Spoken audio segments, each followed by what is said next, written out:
Wisdom of Solomon chapter 18.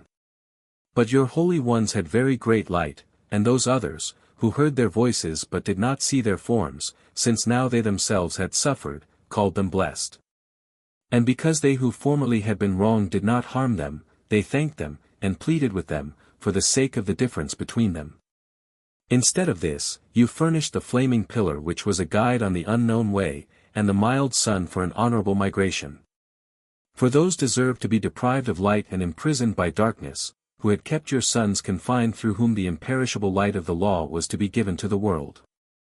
When they determined to put to death the infants of the holy ones, and when a single boy had been cast forth but saved, as a reproof you carried off their multitude of sons and made them perish all at once in the mighty water. That night was known beforehand to our fathers, that, with sure knowledge of the oaths in which they put their faith, they might have courage. Your people awaited the salvation of the just and the destruction of their foes. For when you punished our adversaries, in this you glorified us whom you had summoned. For in secret the holy children of the good were offering sacrifice and putting into effect with one accord the divine institution, that your holy ones should share alike the same good things and dangers, having previously sung the praises of the fathers. But the discordant cry of their enemies responded, and the piteous wail of mourning for children was borne to them. And the slave was smitten with the same retribution as his master, even the plebeian suffered the same as the king. And all alike by a single death had countless dead, for the living were not even sufficient for the burial, since at a single instant their nobler offspring were destroyed. For though they disbelieved at every turn on account of sorceries, at the destruction of the firstborn they acknowledged that the people was God's son.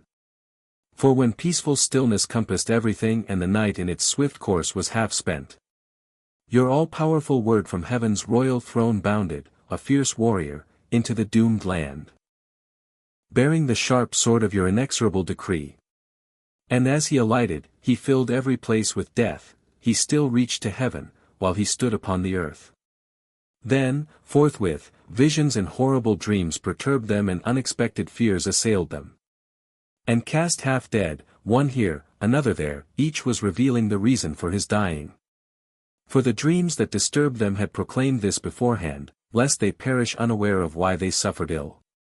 But the trial of death touched at one time even the just, and in the desert a plague struck the multitude, yet not for long did the anger last. For the blameless man hastened to be their champion, bearing the weapon of his special office, prayer and the propitiation of incense, he withstood the wrath and put a stop to the calamity, showing that he was your servant.